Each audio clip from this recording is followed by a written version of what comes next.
अस्सलाम वालेकुम। मैं हूं आपका होस्ट अब्दुल रहमान। मैं इस टाइम पे मौजूद हूं लाहौर के सबसे बड़े कब्रिस्तान मियानी साहब में, जिसकी तारीख बहुत ज़्यादा पुरानी है। बड़ी बड़ी अजीम हस्तियाँ यहाँ पर दफन है, बड़े बड़े मज़ार यहाँ पर मौजूद हैं।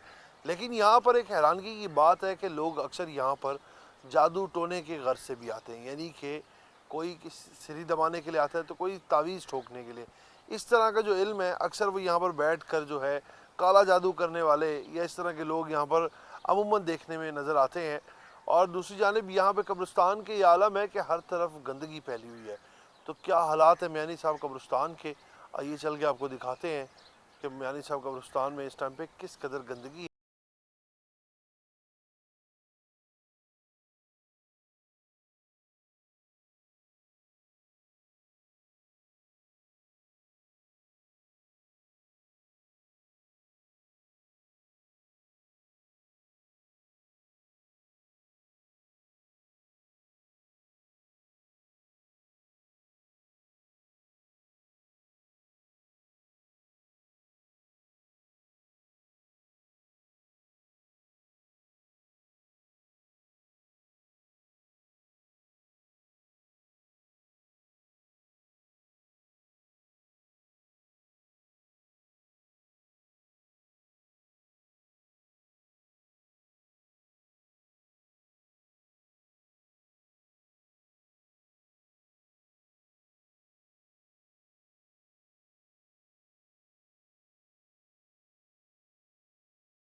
कोई रास्ता नहीं, क्योंकि कब्रें इतनी बेशुमार हैं। और यहाँ पर अमूमन ये सुना जाता है कि लोग जो हैं जादू टोने के घर से भी आते हैं, काले इल्म के वाले भी बहुत आते हैं यहाँ पे। यानी कि आपने आजकल देखा है कि हर जगह जो है सिरी दबाने के लिए और तावीज़ गंडे, इसका बहुत ज़्यादा रिवाज आम है। अगर मेरे कैमरामैन आपको दिखाएं तो इस जानिब जो है बहुत ज़्यादा गंदगी है, और इसी गंदगी में लोग जो होते हैं वो काले जादू करते हैं, और जो इल्मियात है वो यहाँ पर बैठ के होती हैं। कब्रिस्तान में जो इस टाइम के मनाजिर हैं वो बहुत ज़्यादा ही खौफजदा करने वाले हैं, क्योंकि हर तरफ एक सन्नाटा और खामोशी छाई हुई है। और बात फिर वहीं आके रुक जाती है कि लोग किस तरह से दूसरों की ज़िंदगियों को बर्बाद करते हैं।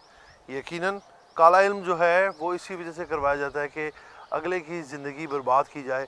और आज जिस तरह तरह के आमिल और पीर मौजूद हैं, उन्होंने लोगों का वैसे ही दिमाग ख़राब कर दिया हुआ है। तरह तरह की चीज़ें देखने को मिलती हैं कि घरेलू नाचाकी ख़त्म करवा लें या रंजिश डलवा लें। इस तरह के वाक़यात अक्सर देखने में नज़र आते हैं। अब यहाँ पर आप हालात देखें कि यहाँ पर जो लोग आते हैं और जो यहाँ के गोरगंद होते हैं वो उनको ख़ुद पैसे देते हैं कि सफाई की वजह से। अब बाज़ औक़ात जब हमने अपने ज़राए से बात दरियाफ़्त की तो उन्होंने कहा कि हम जब यहाँ पे अक्सर सफाई करते थे तो हमें बहुत अजीब व गरीब चीज़ें भी मिल जाया करती थी। यानी कि कहते हैं कि कहीं दिन पुराना गोश्त दबाया हुआ बरामद हो जाता था, कहीं ऐसी खौफजदा सिरियाँ हमारे हाथ लगती थी जिसको देख के हम हैरान होते थे। चलते थोड़ा और आगे और देखते क्या हालात है। इस टाइम में वैसे हम मौजूद हैं बिल्कुल दरमियान में कब्रिस्तान के, और अतराफ़ में चारों तरफ सिर्फ गंदगी नज़र आ रही है। चंद एक कब्रें जो हैं वो साफ़ है, वो भी अपनी मदद आपके तहत। इसमें इंतज़ामिया ने कोई किरदार अदा नहीं किया हुआ। अभी आपको अगर मेरे कैमरामैन दिखाएंगे तो जो इस जानिब है कब्रें किस कदर खस्ता हाली का शिकार है, टूटी हुई हैं और उसके ऊपर एक शॉपर पड़ा हुआ है। बड़ा ही अजीब सा है, लेकिन कुछ समझ नहीं आ रही कि इसमें क्या चीज़ है मौजूद। यहाँ पे कब्रों का बहुत बुरा हालात है, और जो गंदगी है उसकी तो इंतहा कोई नहीं। आपको मैं कह नहीं सकता कि यहाँ पे खड़ा होना भी कितना दुश्वार है। बड़ी ही एक कब्रिस्तान में हालांकि जाएं तो अगरबत्तियों की खुशबू आ रही होती है, फूलों की आ रही थी, लेकिन यहाँ पे बड़ी ही एक अजीब किस्म की महक आ रही है, जिसकी वजह से यहाँ पे खड़ा होना भी बहुत महाल हुआ है। इस जानिब देखें कि कब्रों के क्या हालात है, किस तरह से ये जो तख्ती हैं वो टूट फूट का शिकार है, पड़ी हुई हैं। क्योंकि यहाँ पे अक्सर ही दीवारें तो बुलंद करवा दी हैं, लेकिन रात को अक्सर ही यहाँ पर जो हीरोइनी है, नशा करने वाले अफराद हैं, वो आके अपना डेरा लगा लेते हैं, बैठ जाते हैं। और यहाँ पर उनकी सबसे महफूज जगह होती है नशा करने के लिए, और जो काला जादू करते हैं उनके लिए भी सबसे महफूज होती है, क्योंकि कब्रिस्तान ही इतना दूर तक फैला हुआ है कि हद निगाह तक आपको सिर्फ कब्रों की तख्तियाँ और कब्रें नज़र आएंगी, और छोटे छोटे लोगों ने अपने अहाते बनाए हुए वो नज़र आएंगे। क्योंकि दूर से आपको कोई नहीं देख सकता कि शायद यहाँ पे कोई अल्लाह की मखलूक, कोई इंसान भी खड़ा हुआ है, کیونکہ ہر طرف آپ کو اگر میرے کیمرہ مین دکھائیں تو صرف درخت اور یہ قبریں ہی نظر آ رہی ہیں. آگے تھوڑا سا آگے چلے جائیں تو جنگل نما ایک اس قبرستان میں علاقہ شروع ہو جاتا ہے, جبکہ وہاں پہ نیچے قبریں موجود ہیں. وہ بدحالی کا شکار ہے, حتیٰ کہ میں اور آپ وہاں تک جا بھی نہیں سکتے, اس قدر برا حال ہے. وہاں پہ بڑی بڑی جھاڑیاں موجود ہیں, بوٹیاں موجود ہیں, کیونکہ یہاں پر کوئی دیکھ بھال نہیں ہے. یہاں سے آپ نے دیکھا ہے کہ ہمارا گزرنا بھی کس قدر مشکل ہو جاتا ہے, کیونکہ راستے نہیں دیے گئے. آپ نے خود ہی قبروں کے سائڈوں سے گزر کے, اور جہاں پر آپ نے اپنے عزیز پیارے کی قبر تک جانا ہوتا ہے وہ تو وہاں تک پہنچیں گے. لیکن بات واپس وہیں آتی ہے کہ جو لوگ یہ علمیات کرتے ہیں اور اس طرح کا عمل کرتے ہیں, ان کو کیا ملتا ہے دوسروں کی زندگیاں برباد کر کے. اور یہاں سے جب آپ گزر کے جا رہے ہوتے ہیں تو اللہ نہ کرے کوئی آپ کے ساتھ ابھی نبی ہو جائے تو اس کا کون ذمہ دار ہے؟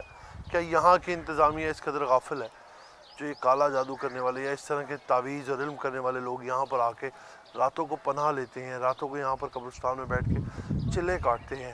تو کیا ان کو نہیں دیکھا جاتا؟ کیا اس قبرستان میں جتنا بڑا یہ ہے, اس ایریے میں سی سی ٹی وی نصب نہیں کیے جا سکتے کہ اس طرح کے لوگوں کی نگرانی کی جائے, ان کو دیکھا جائے کہ وہ یہاں پر بیٹھ کے کیا کر رہے ہیں؟ ابھی انتظامیہ کا بھی موقف ہم نے جاننے کی کوشش کی تھی, لیکن ہمیں انتظامیہ کوئی بندہ نہیں ملا, کیونکہ ایک تو دوپہر کا وقت ہے اور اوپر سے ماہ رمضان ہے, تو انتظامیہ کا موقف ہمیں اس وجہ سے نہیں مل سکا. لیکن یہاں پر عموماً سننے میں یہ آتا ہے کہ اس طرح کے عمل ہوتے ہیں جو کہ رات کے اندھیرے میں دہرائے جاتے ہیں. اور ابھی ہمیں ایک شخص نے بتایا بھی تھا آف کیمرہ کہ وہ کہہ رہا تھا کہ جو بڑا حلوہ کدو ہوتا ہے, ایک بار وہ یہاں پر لے کر آیا اور اس نے دیکھا کہ کوئی شخص ہے وہ اس میں سوئیے لگا رہا ہے. تو وہ گورگن کا کہنا تھا کہ جب میں اس کو صفائی کے غرض سے اٹھانے کے لیے گیا تو وہ بلاسٹ ہو گیا, یعنی کہ وہ جو کدو تھا وہ پھٹ گیا اور ہر طرف سوئیے بکھر گئی, اور کہتے ہیں اس میں سے خون جاری ہو گیا. تو میں پہلے تو سن کے یقین نہیں آیا, تو اس بندے نے کہا کہ میں قبرستان میں کھڑا ہوں اور میں آپ سے جھوٹ کیوں بولوں گا یہ واقعے میں. تو آپ یقین جانیں کہ اس طرح کے واقعات سن کر ہمارے بھی رونگٹے کھڑے ہو جاتے ہیں. اور دوسری جانب بات ہم کرتے ہیں جو اس قبرستان میں گندگی ہے, جو بدحالی کا شکار ہے, اس میں تو بالکل ہی انتظامیہ کا ہاتھ شامل ہے, کیونکہ جب انتظامیہ یہاں کی دیکھ بھال نہیں کرے گی, صفائی نہیں کرے گی, تو یقیناً یہاں پہ گند ہی ہوگا. اب آپ یہ اس جانب آپ کو اگر میرے کیمرہ مین دکھائے تو یہ قبریں جو ہے یہ بالکل خستہ حال ہے, یہاں پہ کس قدر گند پڑا ہوا ہے. یہاں پر اگر آپ نے صفائی کروانی ہے اپنے پیاروں کی قبر کی, یا آپ نے کوئی پانی وغیرہ لگوانا ہے, تو آپ کو اس کے لیے معاوضہ دینا پڑے گا.